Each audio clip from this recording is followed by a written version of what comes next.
Young main dude. Shawty, you know what it do. 2015, MIA. Cause I keep that kush up on me. Keep that kush up on me. Cause I keep that kush up on me. Kush from Afghanistan. Keep that kush up on me. Keep that kush up on me. Cause I keep that kush up on me. Kush from Afghanistan. Keep that kush from Afghanistan. And I smoke that OG out. Fuck that road. Post it up in it gold. I'm a cannon. I'm a blow. Dirty jeans. I'm a body. Ladies and gentlemen, it's the greatest motherfucking YouTuber of all time. Keep that kush up on me. Keep that Nostalgia. Cause I keep that kush up on me. Hits. Keep that kush up on me. Cause I keep that kush up on me. Keep that kush up on me. Got your glass interior. Yeah, I broke the barrier. I don't want the shawty. Yeah. You should go and marry her. I don't want that shorty. You should go and marry her. We're back with another one. Good morning, good morning, good morning, everyone. And today we're going to have a discussion on some interesting things. We're going to actually diversify here back into the Pokemon space, which should excite a few of my subscribers. We're going to have a discussion on a video I watched of a young gentleman that wants to be a Pokemon seller. And, oh, Jesus Christ. Someone that wants to basically sell Pokemon cards for fucking money. I mean, the story is as old as time. Who the fuck doesn't want to sell Pokemon cards for money? I mean, who the fuck doesn't want to make money doing nothing? I mean, I'm right with you, brother. Me too. I want to sell Pokemon cards and do nothing. I mean, I am right there with you, my friend. But the problem is, it's not sustainable in any way possible. And people do not understand this. And I can't stress this enough. That buying in these high-ass toxic markets is very difficult to make money. Okay? Like, I really want to break this down. That, you know, this, and I'm going to tell this guy's situation. I'm not going to give any names or anything, but he was watching a Pokeyenny video, and he's like, I really want to be like Pokeyenny, and I want to sell Pokemon cards like him, and he's an entrepreneur, and blah, blah, blah, blah, blah, blah, blah. And it's like, dude, you and every other Tom, Dick, and Harry. You know, I want to break this down for everyone. If everyone could buy and sell Pokemon cards and not work, the unemployment rates would be ridiculous. I think we would all do that if it was sustainable. But the problem is, it's not sustainable. It's not sustainable, and it's risky at best to flip Pokemon cards for money. And I really want to explain this to people. I've been in the hobby for 5 years. So, I mean, I tend to know what the fuck I'm talking about. I feel like 5 years is probably long enough. I know someone's going to say, oh, I've been in the hobby for 20. I don't care how long you've been in the hobby. My point is, I've been in the hobby long enough to understand how it roughly works. And I've been in markets long enough to understand how they roughly work. And I'm going to explain this one time for a lot of people that think they're going to rely on selling Pokemon cards and not work. First of all, you have to work to have a steady influx of money for when Pokemon is doing absolutely fuck all, like right now. And my point is you had to have bought when no one else gave a shit. Like, you had to have bought when no one else cared. And that's my point, is you had to have gotten in early. Like, 4 years ago, yes, Pokemon was one of the best investments you could have made. I agree. But now, the markets are at all-time highs. And I understand they can run more, but you're going to have to hold for years. And another point I want to break down is the whole quick flip aspect that people think they can do is like just recently. Now, I bought Fusion Strike, for example, at $125 a box. So yes, when it hit $1,000, I've done really well. But I also held the box through 3 years. I held the box through no one giving a fuck. I held the box until it finally ran up in value. Okay, there's a big difference. Now, like last year, I bought a Fusion Strike booster box at the market highs. When Fusion Strike was $1,000, I bought it for $800, which seems like a really good deal. Like, I should be able to flip this for $900, $1,000, and make $100, $200 doing absolutely nothing. And even that has turned out to be a total pain in the ass, where I would have rather been better off just buying and selling silver. I would have been better off just putting the money into silver. Because that, and even though I bought at 80% market, when I go to sell, if I sell it on eBay for the full $1,000, after taxes, it's under $800. If I sell on Marketplace, someone wants a deal, so I might sell it for $850 to $900, and I've had my money tied up in a year. I mean, these are the dangers that you face buying at these ridiculous fucking prices. And then if it drops, you're out tremendously more money.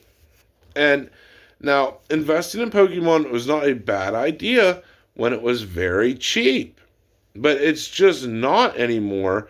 And to think you're going to buy it and then just resell it a week later for more money is just not only delusional, it's dangerously delusional. That you need a lot of money for this too. You need to not be able to care if you have 50, 60 grand in Pokemon tied up. And you're just waiting for the markets to come back. But my point is like just buying Evolving Skies even. Granted, I bought it for $600 when it was cheap, and now it's $2,000. Most of us are getting destroyed on our Pokemon investments right now. I mean, Evolving Skies for me has not went up at all. I mean, if anything, it went from like $2,500 back down to $2,200. And yes, I made money on it still. But if I just would have sold for $2,200 and bought silver, I would have $6,600 in silver. So a lot of us with our Pokemon investments, they're getting destroyed, folks. And I start to think maybe this market was just a thing to get you to buy Pokemon so you don't buy silver or gold. And so far, my predictions are right. That with how much they've devalued the money, you've gotten destroyed. Like if you're holding any Pokemon product right now, I don't care what it is, X, Y, or Z, you're getting destroyed. If you didn't sell last year, to be totally real to everyone, you're getting destroyed. If you didn't sell last year, and throw your money into silver, you're getting marked.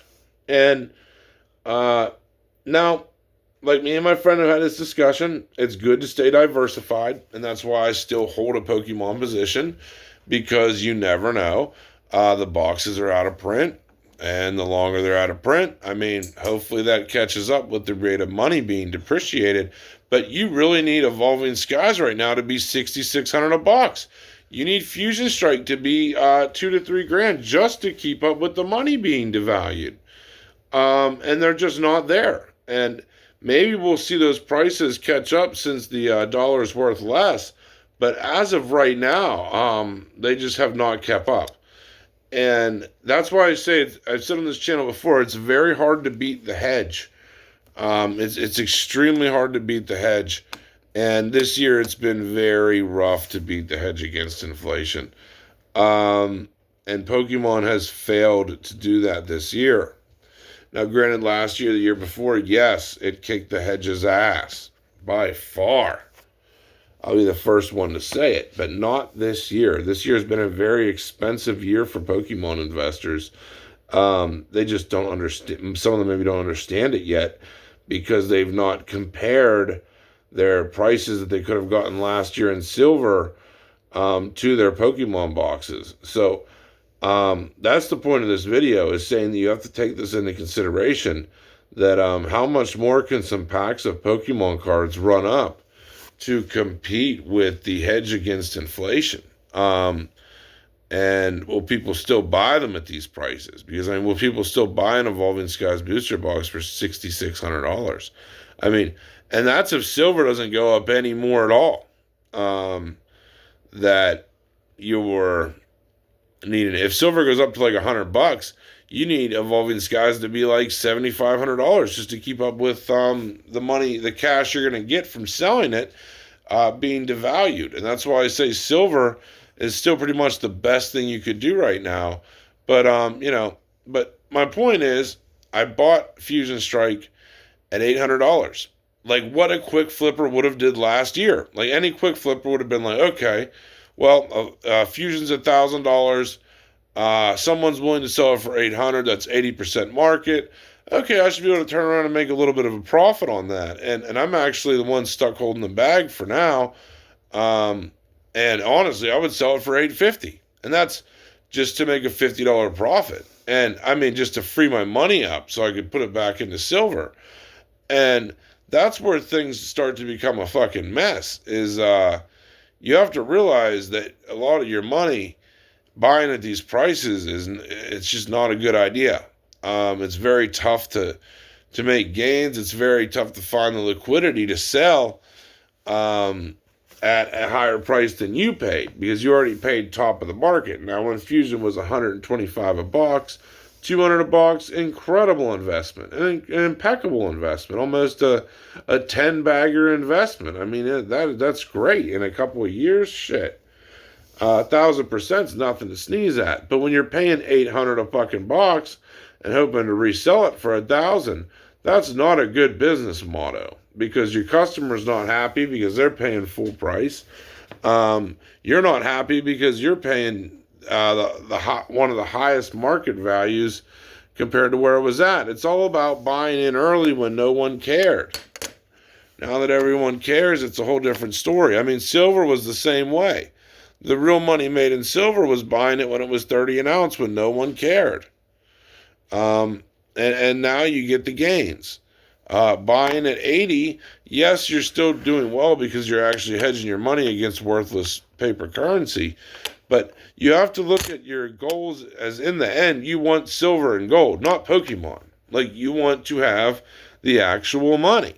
And when it's getting harder for you to get the actual silver, all of your investments are losing money to silver.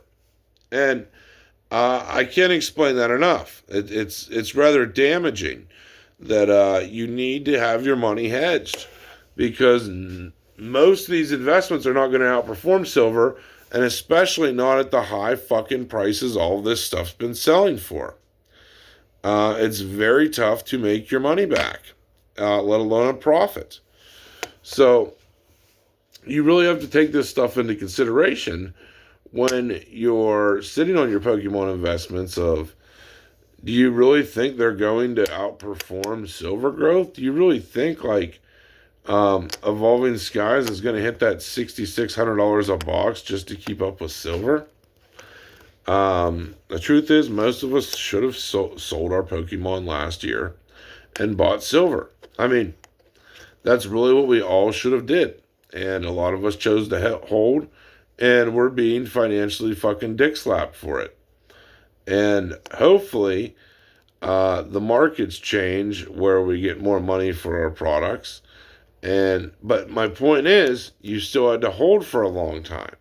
And like I said, even when I bought Fusion Strike cheap, I still held for 3 or 4 years. I held through all the negativity, and that cannot be underestimated.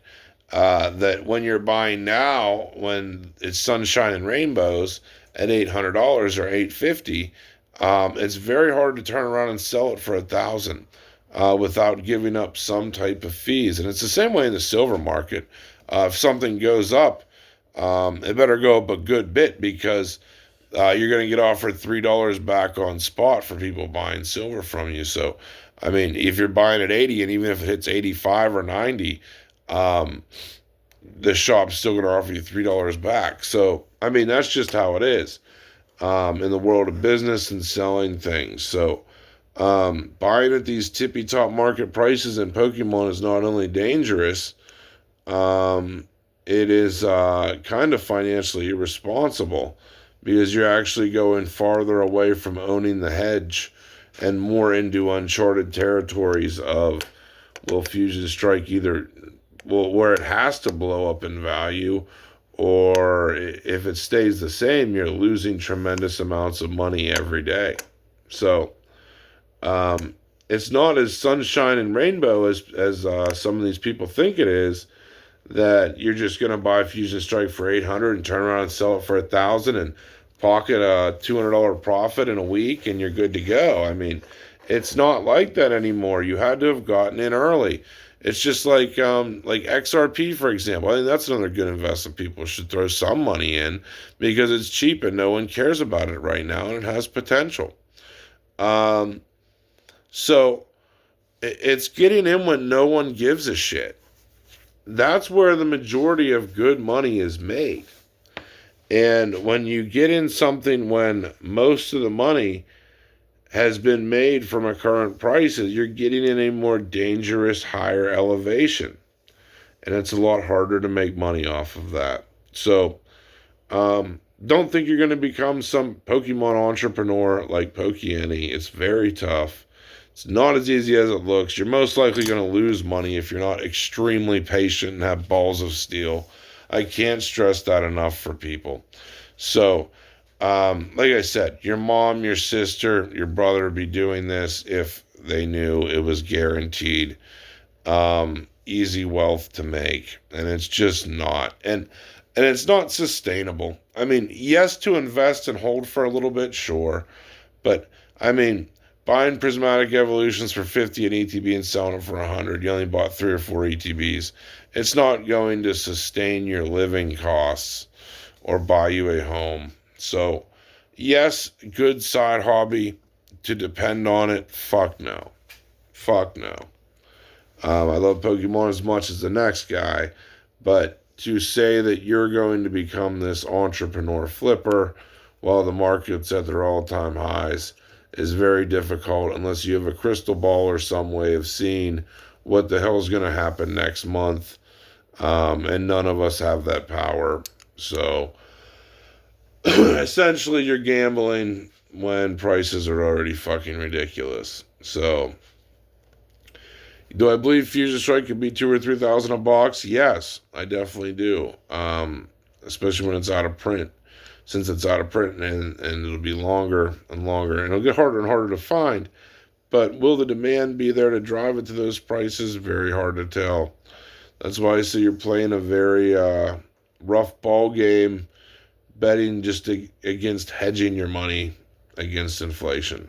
That's pretty much just the safest route, is to just do the hedge and forget, well, you can, because the hedge is probably going to outperform mostly everything, unless if you're really, really good at picking out what's going to explode.